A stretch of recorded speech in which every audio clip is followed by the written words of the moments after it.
Assalamualaikum warahmatullahi wabarakatuh. Selamat berjumpa kembali dengan saya di Faturi Channel dalam segmen Cerdas Berliterasi. Pada kesempatan kali ini saya akan mencoba untuk berbagi satu informasi yang saya kira masih cukup hot menjadi pembicaraan banyak masyarakat baru-baru ini, yakni terkait pengakuan Krisdayanti atau yang kerap dipanggil KD dalam satu wawancara di kanal YouTube Akbar Faisal. Dengan kejujurannya dia menyampaikan bahwa sebagai seorang anggota DPR, dia secara rutin menerima gaji 16 juta setiap tanggal 1. Kemudian dia juga menerima tunjangan kira-kira 59 juta setiap tanggal 5. Dan luar biasanya masih ada pendapatan-pendapatan lain yang jumlahnya juga tidak kalah fantastis, yaitu 450 juta kalau tidak salah, dan itu diterima selama 5 kali dalam 1 tahun. Kemudian ada pendapatan lain yaitu dana pendukung, dana pendukung ketika dia kunjungan ke dapil 140 juta yang diterima selama 8 kali dalam 1 tahun. Saya kira jumlah yang besar ini barangkali yang menarik minat banyak masyarakat untuk terjun di dalam politik praktis.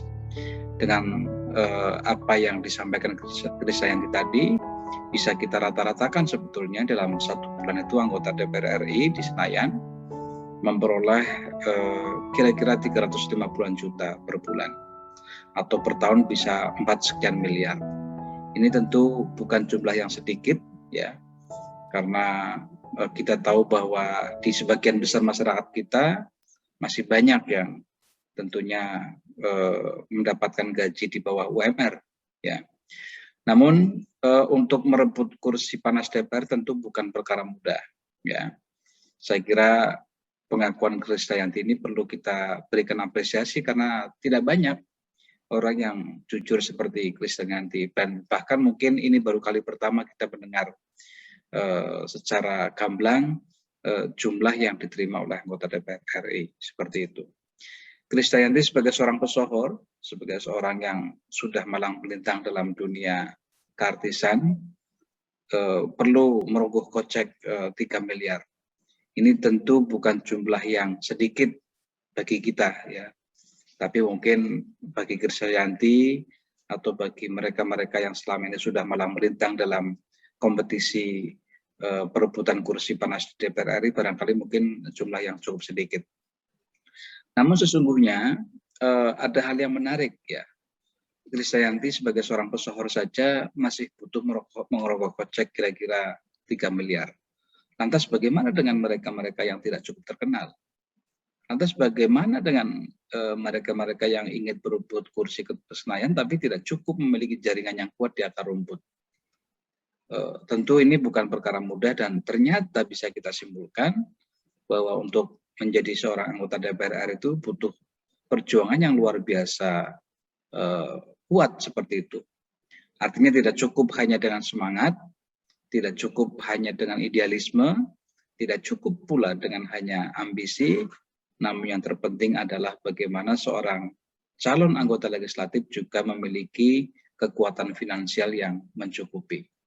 Saya kira ini merupakan satu satu fakta, ya, yang saya kira bukan barang baru, ya, karena jauh-jauh hari misalnya Pramono Anung juga pernah membuat studi dalam satu risetnya untuk kepentingan disertasi dia pada saat menyelesaikan S3. Dia menyampaikan bahwa biaya politik kita, terutama untuk menjadi seorang legislatif, itu cukup besar. Pramono Anung pernah menyampaikan kira-kira 10 tahun yang lalu atau 10 atau 11 tahun yang lalu bahwa untuk bisa melenggang ke parlemen dibutuhkan dana paling kecil itu 300 juta sampai dengan 800, itu untuk orang-orang yang sudah cukup terkenal. Akan tetapi untuk orang-orang yang belum terkenal, orang-orang yang belum dikenal publik dan seterusnya, itu bisa membutuhkan modal yang jauh lebih besar.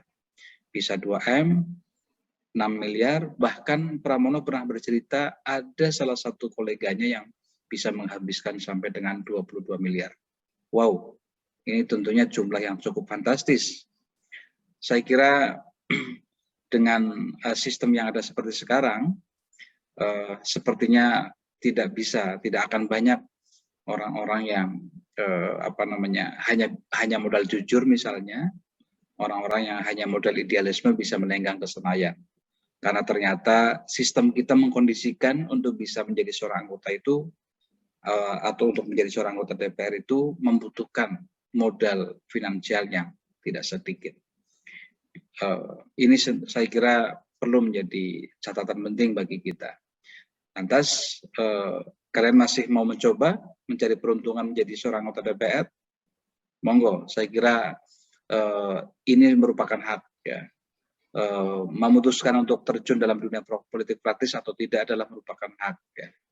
Oleh karena itu, pelajaran penting yang saya kira bisa kita petik dari pernyataan Krisdayanti adalah bahwa memang betul apa yang menjadi rumor selama ini bahwa political cost kita itu tinggi. Jadi untuk bisa menjadi anggota DPR tentu bukan hanya modal semangat, bukan hanya modal ambisi, apalagi idealisme semata, tapi juga kita membutuhkan dana yang cukup besar. Meskipun kita tahu bahwa untuk bisa menjadi seorang anggota itu sebetulnya peluangnya kecil.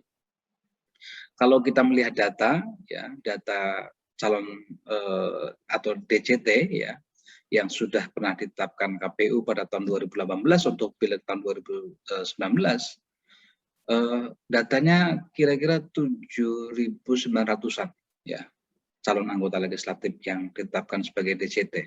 Dengan jumlah kursi DPR 560, berarti rasionya sebetulnya sangat kecil, ya, 1/14. Artinya untuk bisa duduk di kursi Senayan, seorang caleg itu harus bisa menyingkirkan 13 koleganya yang lain, seperti itu. Namun ya tadi, meskipun peluangnya kecil, tetap saja karena menjadi seorang anggota itu pendapatan yang diterima cukup besar, kemudian ada banyak privilege yang bisa kita terima sebagai anggota dewan misalnya, ada banyak peluang, kesempatan, ya, kemudian kemewahan-kemewahan yang diperoleh ketika menjadi seorang anggota dewan, ya jumlah modal yang tidak sedikit itu kemudian tidak menjadi soal bagi mereka yang memang ingin mencari peruntungan di dunia politik. Itu saja barangkali para sahabat semua, sekedar berbagi cerita saja tentang sebuah pengakuan dari Krisdayanti yang saya kira perlu kita apresiasi karena tidak banyak anggota dewan seperti beliau ini. Dan kita juga bisa lebih memahami secara mendetail bahwa ongkos politik itu luar biasa besar, sehingga ketika sahabat semua ingin menjadi anggota dewan, persiapkan diri dengan baik. Ya, persiapkan mental, persiapkan materi, ini juga tidak kalah penting.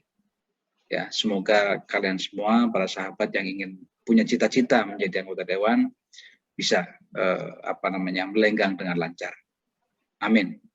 Itu saja yang bisa saya sampaikan untuk para sahabat semua. Jangan lupa subscribe ya dan share video ini jika menurut kalian bermanfaat. Terima kasih. Assalamualaikum warahmatullahi wabarakatuh.